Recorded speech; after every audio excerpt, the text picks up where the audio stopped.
Chris Sewall here, baseball card collector, investor, dealer in that order. Welcome everyone. At the National this year, I met up with Mike from Junk Wax Hero. This was the first time we met in person. I've been on his channel a number of times. We always have a great time.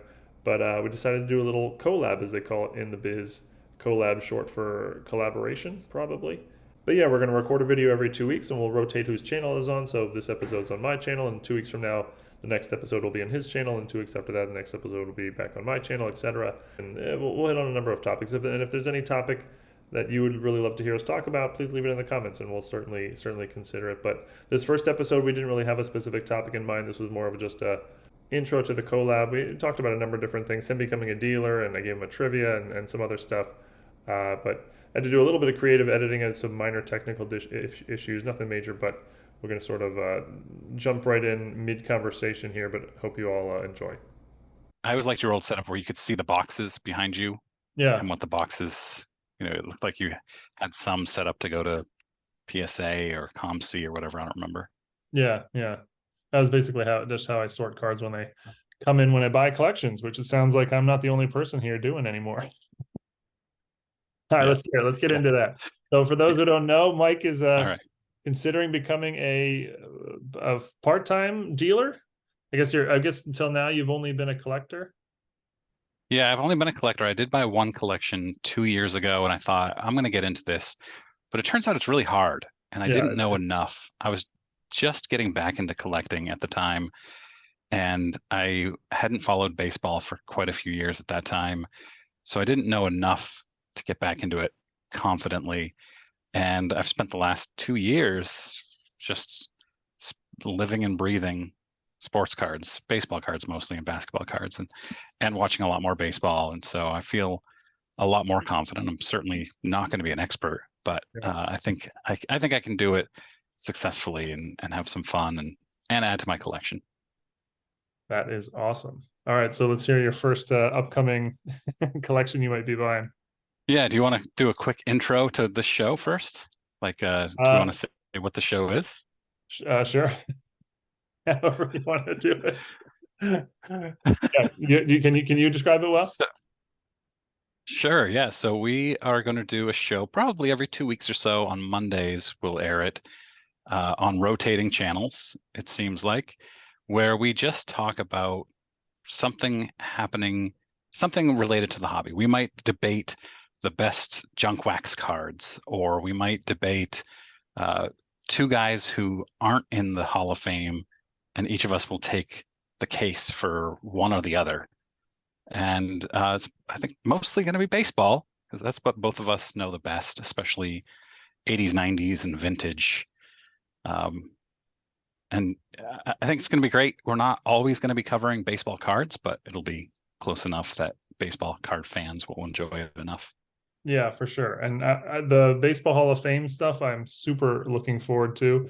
I think, I don't know how, we haven't gotten into it too much, you and I, but I think we're probably fairly close in our opinions, but we'll find some that we disagree on so that we can argue a little bit. But yeah, I want to see how I want to see. I'm looking forward to seeing how close we are, like which players we think should belong and don't. The Baseball Hall of Fame one, I'm really excited about. Anything related to war, I'm a big fan of that stat. Yeah, me too.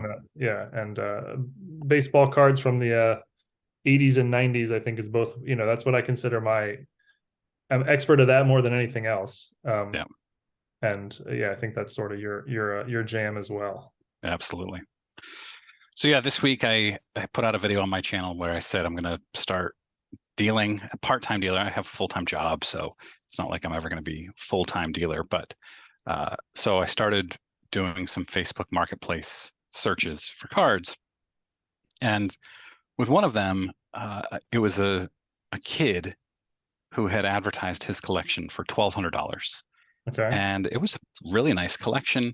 And I went to message him, but Facebook Messenger said, you can't message this person for whatever reason, which I'd never seen before.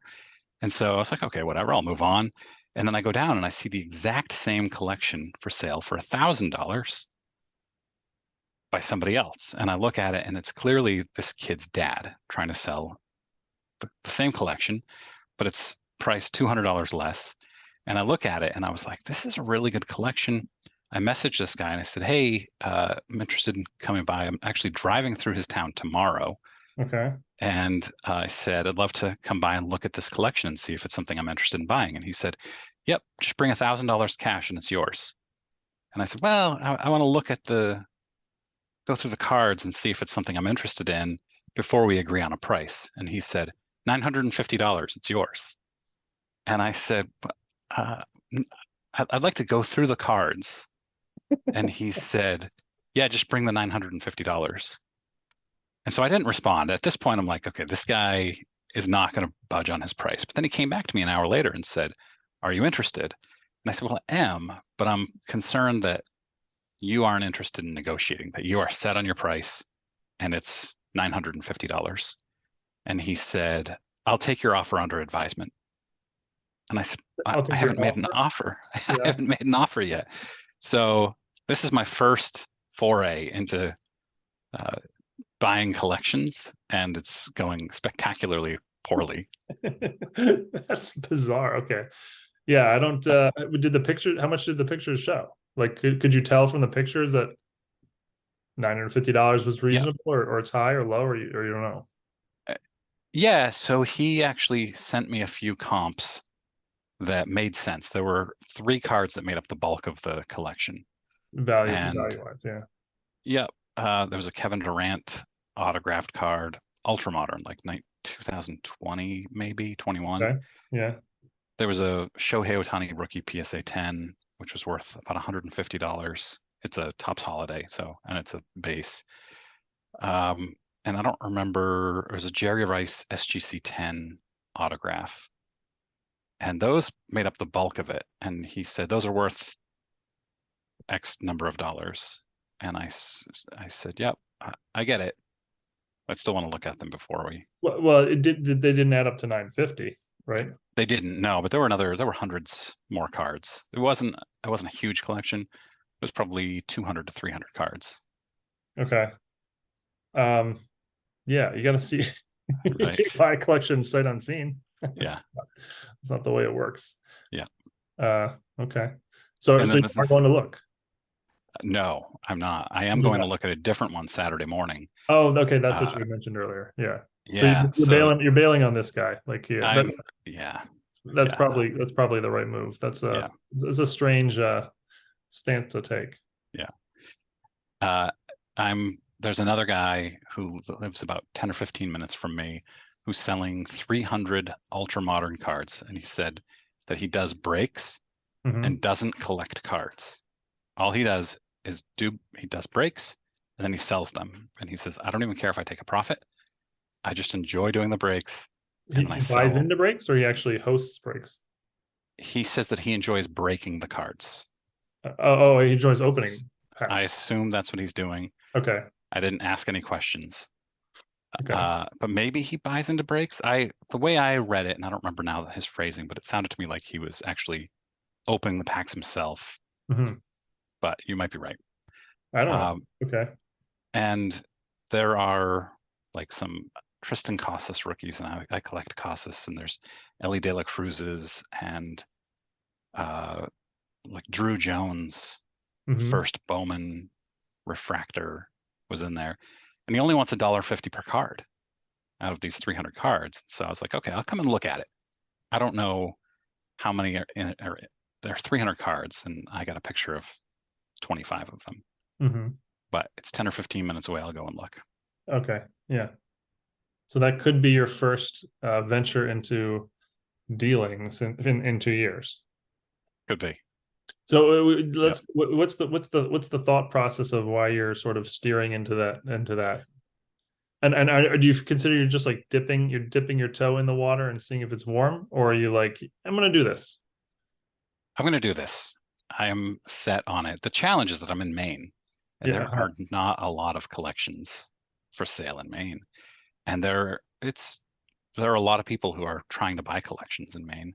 There's one Uh-huh. guy who's a lawyer who spends like all of his free time buying collections in Maine, and so I think he does very well because he's got a lot of money. Uh-huh. But it's something that I wanted to do when I first got back into the hobby in 2003, 2004, was buy collections and never had the money. And then when I first got back in 2021 or 2020, that was really what I wanted to do. I found I don't know enough about everything that's happened in the hobby in the last decade to Yeah. confidently do this. But I love it. I love buying cards and going through them without really knowing 100% that's in there, organizing them.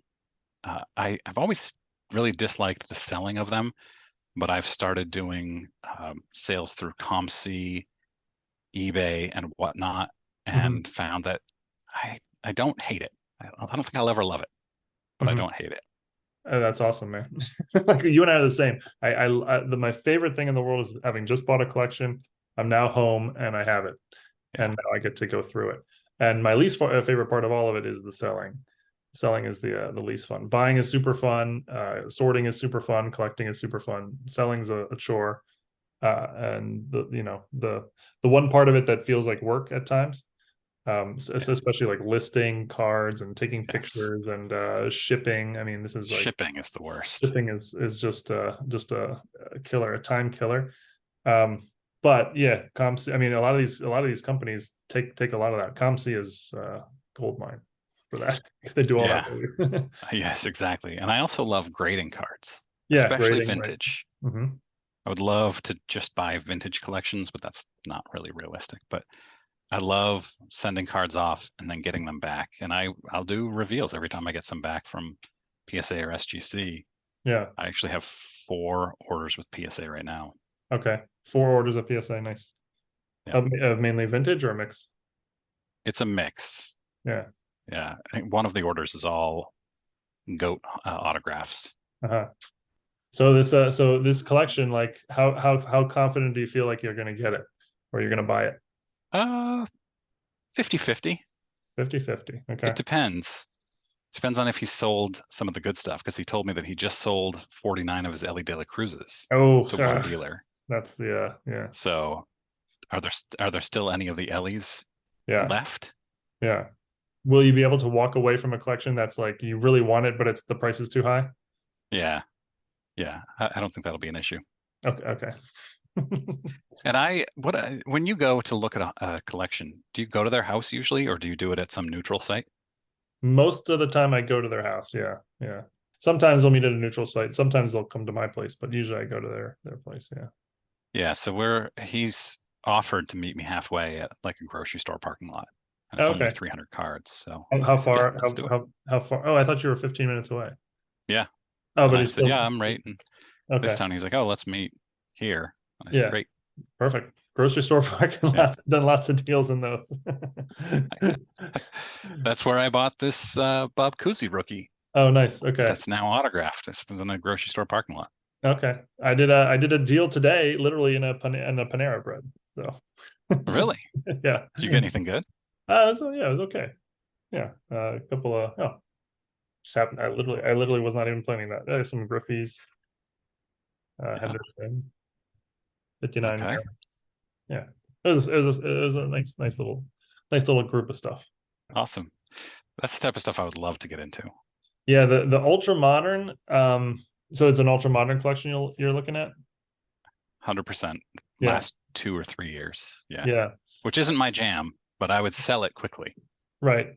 No, the ultra moderns. I mean, I get a lot of ultra modern collections, and they're great too. They're often. I think those more than any other, though, the collectors overvalue them.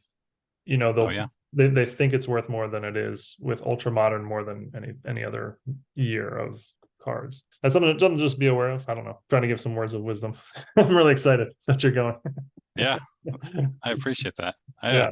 I I fully anticipate walking away from it. I'm Okay. prepared to. Yeah. I know it'll be hard because there were a dozen cards in there that I would want Hmm. in the, what did I see, 25 or 50 in a Yeah. few photos. And there were enough because I'm not going to just go buy a collection that doesn't have cards in it that I would want to keep myself. Oh, This you is won. a way for me to subsidize my collection Oh, okay. is Okay. to, So you're not truly a full-time dealer. You're okay. right. No, I want to add cards to my collection, make a little money in the process. Okay. Yeah. Have you done it? Have you ever invested in a card, would you say? I have not. Oh man, you're skipping the investing. See, Uh, investor dealer, you gotta go in order, man. yeah, speaking of which, we had talked about a name for this show, Yeah, and we didn't have a name for this series that we're going to come up with. And you I came jokingly, up I with think no, I came you up with a yeah. great one. I nailed Okay, it. so Junk Wax Collector Investor Dealer Yeah, was the name for the show that you came up with. yeah. Uh, I'm not sold on that, but What's wrong I'm with it? open to it. Okay. I'd be curious to see what our viewers, if they have any good ideas for show names. What's the JWCID? Yeah, that doesn't really. Yeah, Juicy D. Juicy D. Okay. Mm, Juice, yeah. not so Juice good. ID. Juice ID. Yeah. I don't know. Whatever. So, yeah, I mean, I don't know. I drive over the state of Maine and into New Hampshire and Massachusetts, so I think I could very easily just do a search for Bangor, Maine, which I go to occasionally, Yeah. which is it's a big city as Maine goes. I think it's Maine's second biggest city, Okay. and find a collection for sale. It's probably five at any given time, and maybe it's something I'm interested in. I bet there's a lot more collections locally to you than you think. And in fact, in a sense, if there's no card stores and shows, that might actually work in your benefit because people don't have outlets to sell their collection. Like I wouldn't think that there's fewer collectors per person in Maine than there would be in anywhere else, unless it's because there's fewer sports teams up there. Maybe. Yeah, there are no sports team. We have the Portland Sea Dogs and the Maine Red Claws, but there are Yeah. no pro sports teams, and there are very few sports card shops. Uh-huh. But everyone's like a fan of the Boston teams. Yep. And Yeah. I drive into New Hampshire. I'll go to Boston in November, so I'll see what's up in Boston. I'm certainly not looking to buy a lot of collections. I don't have time. Maybe one every 2 or 3 months. Oh, that's okay. Okay. Starting off slow. We'll see. We'll see. Yeah. Yeah. No, that's awesome, man. Before long, you'll be sending me links to collections to buy. I will. I mean, if somebody calls me and is like, "Hey, I'm in Maine. I got a collection, and it's 10,000 cards, and I can't ship it, but it's not expensive enough for me to fly up there." Yeah, I'll pass it on to you. So, like 18 months ago, when I was still on this, I think I'm going to buy collections. I found a collection in a Facebook group that I'm in, Hmm. where just a normal Facebook group, not localized. And this guy said, "Hey, I'm in Scarborough, Maine, and I have this massive collection. If anybody wants it, it's $1,800." And I looked at it and I was like, wow, this is a bonkers collection. And this guy's offering for way too little. And I said, hey, let me come and look at it. Or I don't remember the exact conversation, but he said, yeah, I just want to get rid of it. My wife wants to get rid of it. I said, great. So uh, I was packing up and I was going out the door, and he emails me back within like 10 minutes and says, somebody just bought it for $2,500. Oh, wow. And I said, but that's more than you were asking for. And he said, yeah, this guy really wants it. And so then I found out who bought it out of that group because he started posting the cards. And I messaged this guy, said, hey, you bought that collection out of Maine? And he said, yeah, I drove up from Delaware. It was too juicy to not. And he said that he made up his money on six T206 cards that were in the collection. And then there was a Michael Jordan 87 Fleer. There was a Joe Montana rookie. There were tons and tons of vintage and pre-war things. Yeah. And it was tens of thousands of cards. I wish I remember. I did a video on it, and I showed a lot of the cards that were in the photos. And I was so upset But how did he end up paying more than the asking price? because he said, I can't drive up today, but if I pay you more for it, can you hang on to it? Oh, so okay. So wait, the timeline was you were going to come up and see it, and then he messaged the seller that. Yeah, this other guy in the Yeah. group messaged the seller, knew that he wanted the collection immediately, and was willing to pay a premium to have the guy when hold on when to it. the seller told you it's sold for 2,500, they hadn't actually sold it yet. It was just an agreed upon sale. Yes. Wow. Yeah. Wow. Okay.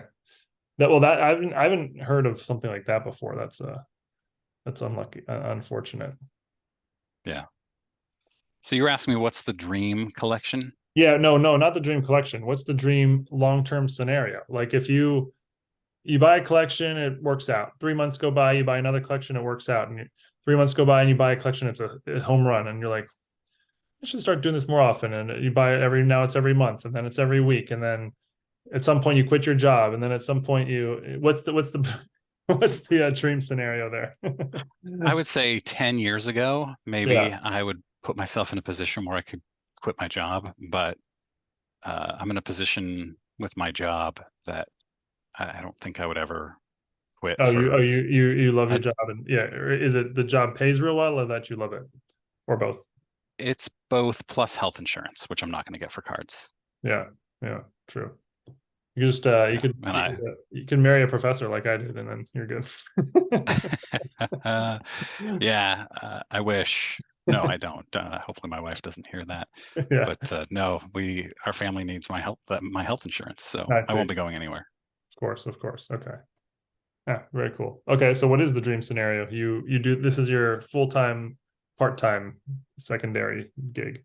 The dream scenario is that I buy the occasional collection, make a little extra money, but have a lot of fun with it, create more content for my channel, Hmm. continue to grow my channel, and just have fun, I guess, which I know sounds weird, but No, man, not at all. That's awesome. yeah, I love it. I don't have any thoughts of making six figures doing this. Yeah. Um, I don't have the time to commit that much Hmm. to it, but I think it could be a blast. Add some to my collection, make some money. And yeah, you could essentially collect for free if you do it well. Right. Keep the stuff you want. Break even on collections, but keep the stuff you want. And build a collection for free, long term, if you want. Exactly. Yeah, very cool, man. Very cool. All right, I'm full support. You got my full support. Thank you. And I'm I serious. appreciate that. If a collection comes in Maine and it calls me from Maine and I can't, it doesn't make sense for me to go up there or them to ship it to me, I'll pass it on to you. Cool. That's awesome. Yeah, yeah. What are some of your topic ideas for this episode thing? Well, I was looking at like so I've already hammered to death my distaste for the fact that Jack Morris is in the Hall of No, Fame. no, we're doing a But Jack I Morris think that we could episode. talk about topic.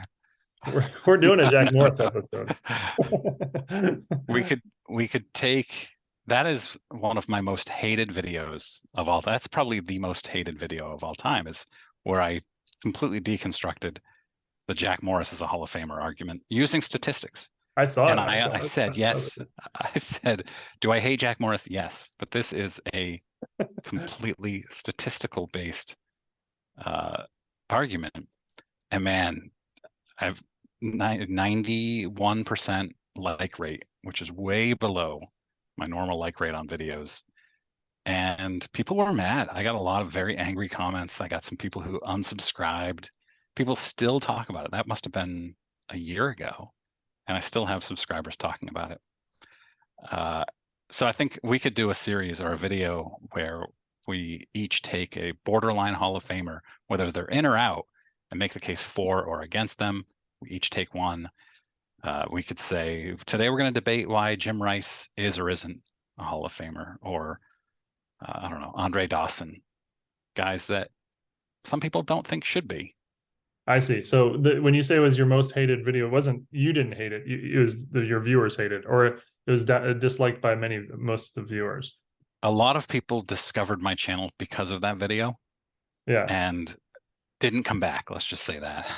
that's interesting. Like, I guess Tigers fans or Jack Morris fan. Yeah, I guess I Twins wouldn't I fans. wouldn't think 9% of the population would care.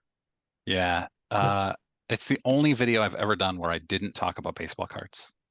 Okay. Oh, interesting. Well, so what you're saying is if we do a video like and we just both take a side against somebody, we could really be causing a stir. So we shouldn't do that. We should do the like one side pro, one side. We Yeah.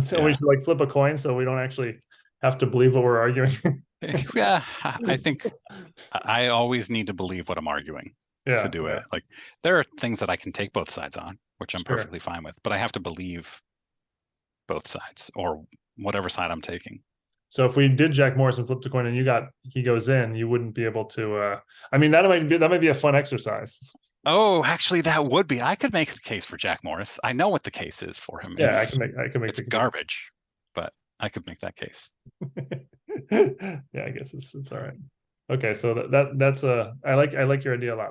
We pick some Hall of Famers or borderline Hall of Famers and discuss whether they belong in or not, and maybe get some like viewer feedback somehow, or get some. I can put out a poll beforehand and say we're going to talk about Barry Larkin. Say up front, who thinks he belongs in. He's a no-brainer, yes, barely no, no-brainer, no. We'll do a poll and then we can Yeah. include that in the discussion or whatever. Yeah, another one would be, what do you do with the steroid guys?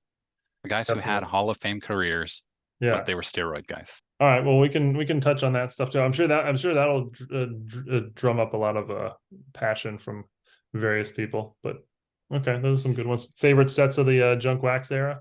Oh yeah. Wait, so Yeah. where do you consider yourself to be an expert of cards wise? Like 80s into the mid 90s, late 90s? Mid. Yeah, so I collected 86 to 94-ish. Hmm. My collection was heavy 87 to 93 and Okay. then light on the other end. Yeah. My childhood collection when I dug it out a few years ago.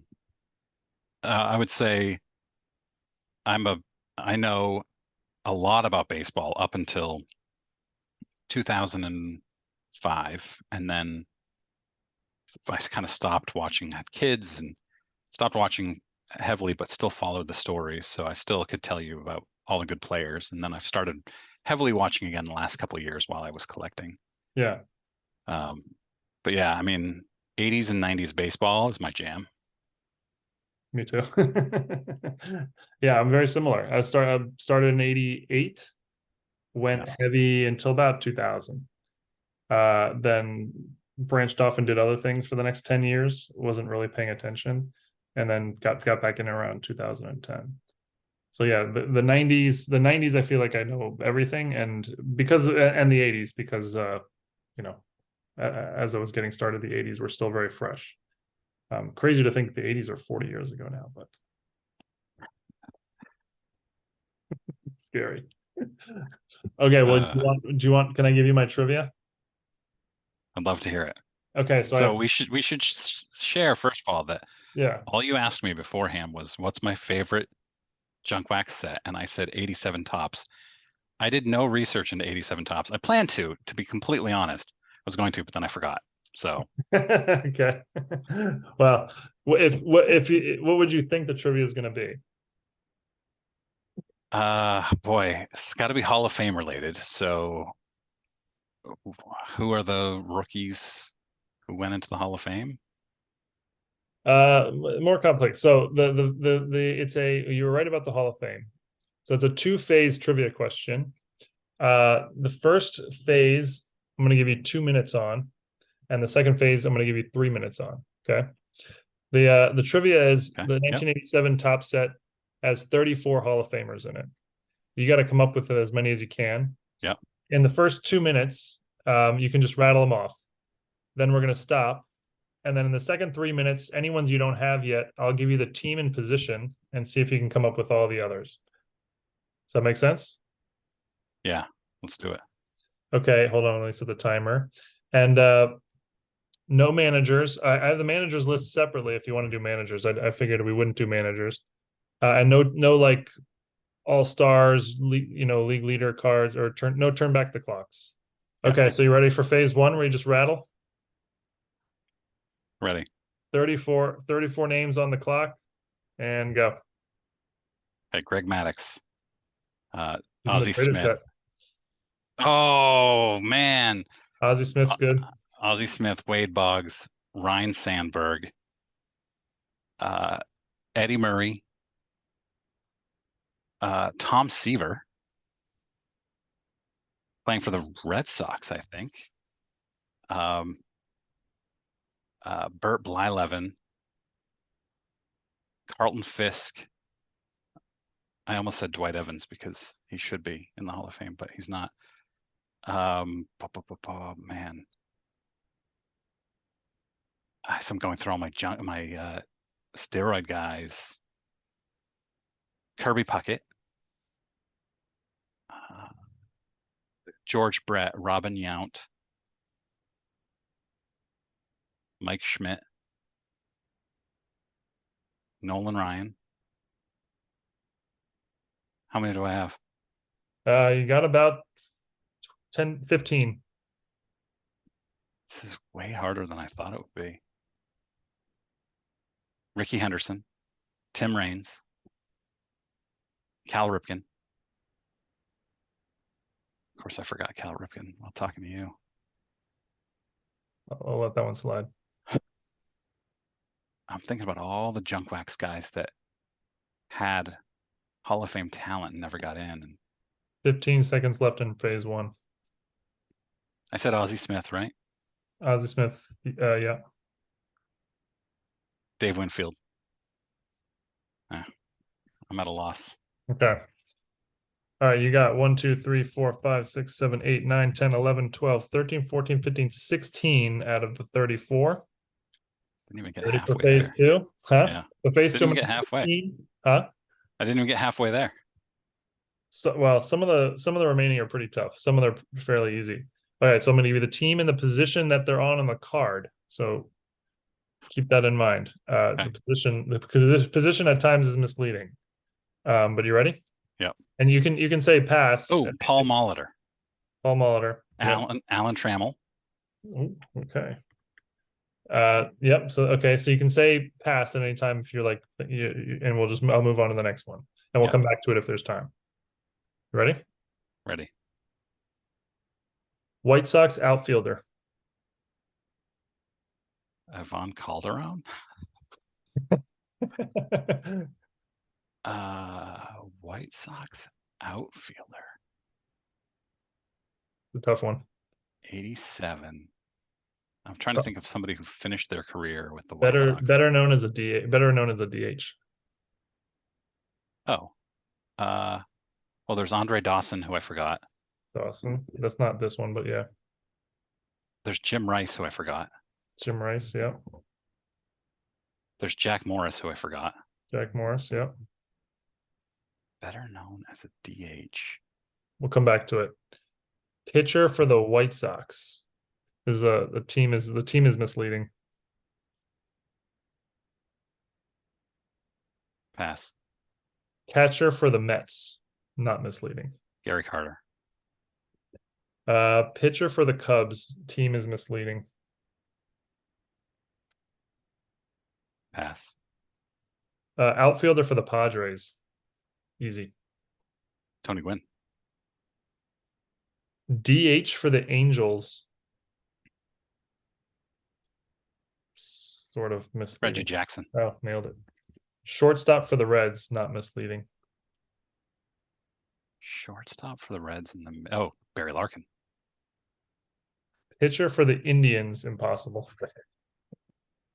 Dennis Eckersley. That's not it, but that's one of them, but that's not this one. That's what actually triggered it because he was a rookie for the Cubs, huh? He was pitcher for the Cubs on here. Yeah, but on his rookie card, he was he's on the Indians. Catcher for the Braves. It's correct, or it's not misleading, I guess. Catcher for the Braves. It's not Dale Murphy, but he was a catcher on his rookie card. Catcher for the Braves. Oh, no. This is probably the one I would get the last. Is the catcher for the Braves. Catcher for the Braves in 87. Pass. Pitcher for the Cubs. Oh, Johnny Bench? No. Was he in 87 though? Did he last that long? No, I don't think he was there anymore. Okay. Pitcher for the Cubs. Tricky, but it's not misleading. Pitcher for the Cubs. You're only missing 7. And I don't know. Pass. pitcher for the Braves, impossible. Pitcher for the Angels, impossible. Ah, you got me. Okay, you got 43 seconds left. Do you want to try again, or just or pass? Give me the catcher for the Braves. Catcher for the Braves. So I went through his rookie cards in 1971. That's not Thurman Munson. I don't know if that helps. Trying to think of 71 Hall of Famers. I already mentioned Fisk, and he's not 71. Stumped me. All right. Well, time just ran out. Hold on. Okay, so the 7 you didn't get. Outfielder for the White Sox. Rookies from 1981. Maybe I don't know if that helps or not. And he's like the most debated Hall of Famer. Oh, it's Harold Baines. Yeah. Pitcher for the White Sox is 1965 is his rookie. I don't know if you know the rookie years. Necro? No, but he's one of them. He was the pitcher for the Indians. Okay. Pitcher for the White Sox is Steve Carlton. Oh, wow. Pitcher for the Padres is a really hard one. Rookies in 73, if you know that. He's a reliever. Oh, it's Goose Gossage. Yeah. Catcher for the Braves is Ted Simmons. I wouldn't have gotten that. Yeah. I knew nothing about Ted Simmons growing up. Same. I never heard of him. I know. He went into the Hall of Fame, and I was like, who? Right, because catchers, like when I first started, all the great catchers were Carlton Fisk and Gary Carter. No, not Dale Murphy, but yeah, Fisk and Carter were the 2 big ones. Yeah. But yeah, Ted Simmons was not on the radar at all. Yeah. Pitcher for the Cubs was a reliever who retired as retired as the all-time save leader. Pitcher for the Braves is another reliever, Bruce Sutter. Oh yeah. And last one is pitcher for the Angels, who is most famous for pitching for the Dodgers. His rookies in 66. Sutton. Yeah. That was fun. Not bad. You got 28 out of 34. So 27 out of 34. I like that. That's fun. That was pretty decent. Yeah. Yeah, we could do something like that. Yeah, each episode too. Yeah. There you go. The host can do some trivia for the other person. Yeah, sure. Or we can some sort of competing trivia. I don't know if that will work. Yeah, I'm sure the Texas Snowman will want to take you on one-on-one. So one of these days. Let's do it. I'll take him. Yeah. Yeah. Anything else you want to hit? I don't think so. Give me your top tip though for buying collections or dealing if you have a tip for selling. Well, for buying something that I sort of already mentioned it, but something that took me a long time to get was you have to be willing to walk away if it's not your price. And I'm totally able to do that now, even if it's like an amazing collection. I can walk. I could not do that at the beginning. I just could not. If I could break even on it or even lose a little bit, I would buy it. And if your goal is to make a profit, this will kill you in the long run very quick. But it might still work for you if you can break even. But anyway, that's my top tip for buying. For selling, it's I don't know. Don't be in a rush. Like the more patient you are, the higher prices you'll get. I think a lot of people, the card's worth $50 and they put it for sale and it doesn't sell in a month and they get really frustrated and they drop it to 40 or they auction it. And if you, that's going to happen.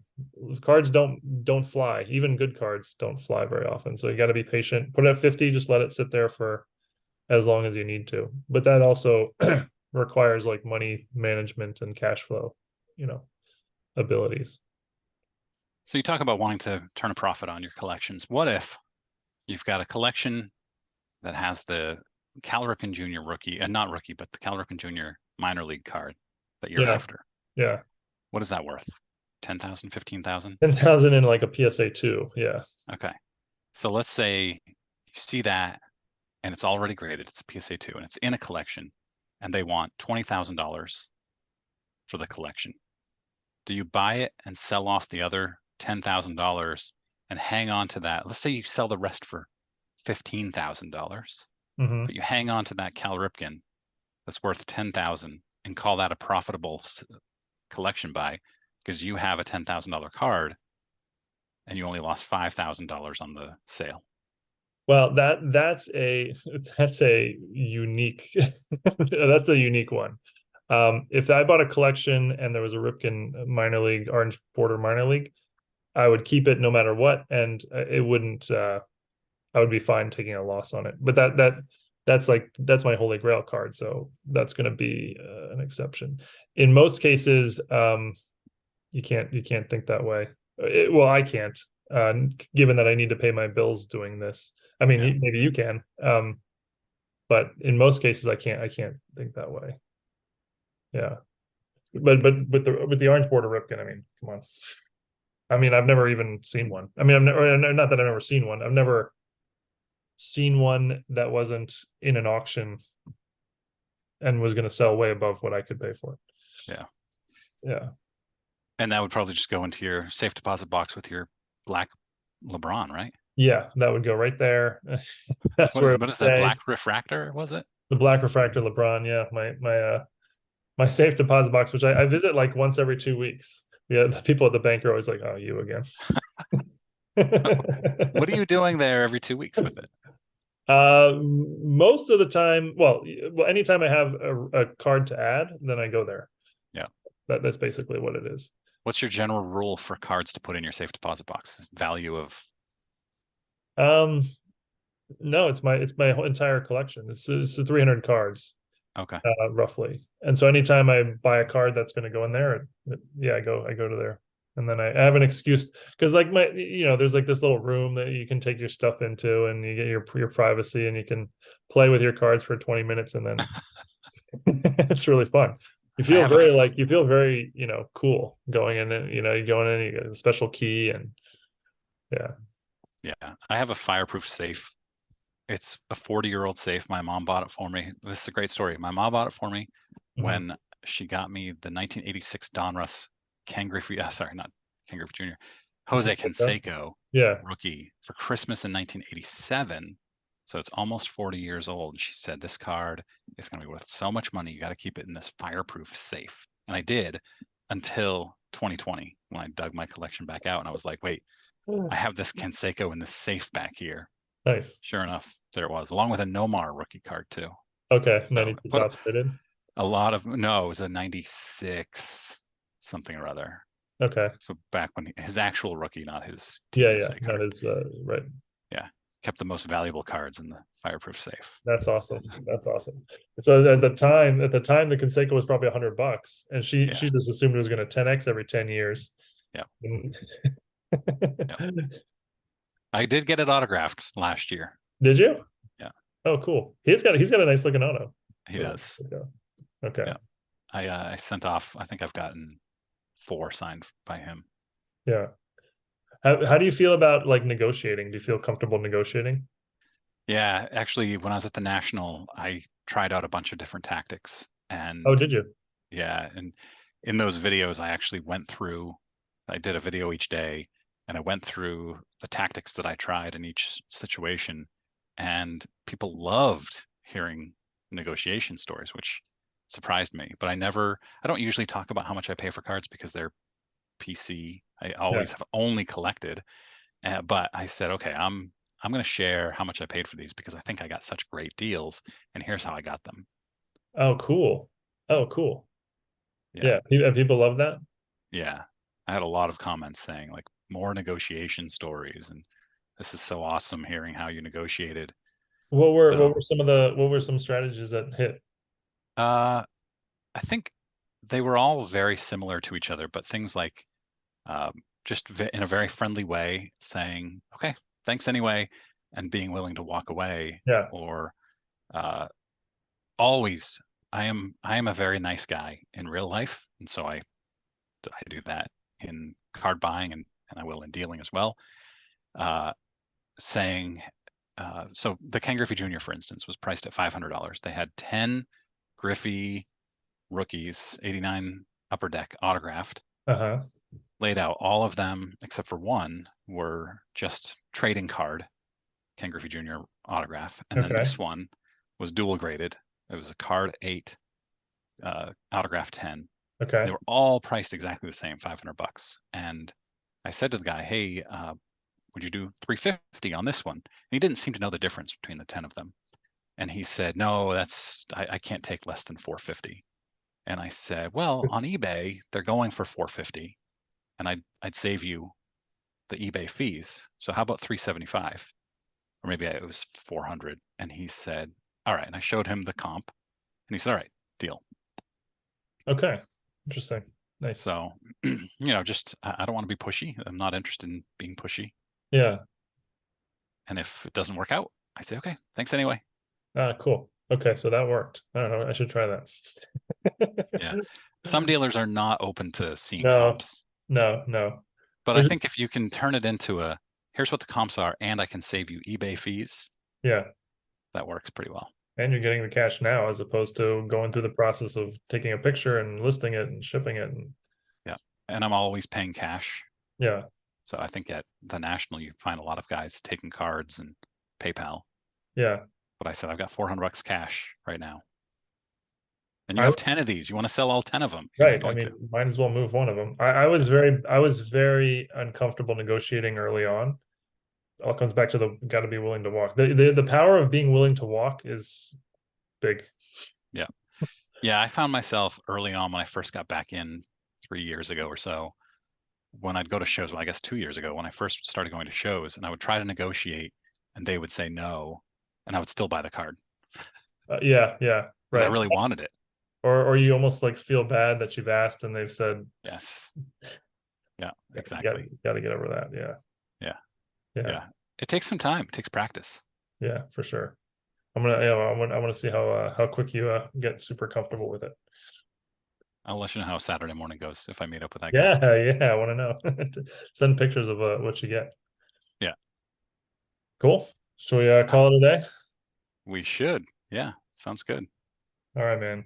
I'll see you in 2 weeks. Well, I want to hear about the collections, but beyond that, I'll see you in 2 weeks. Perfect. Sounds good.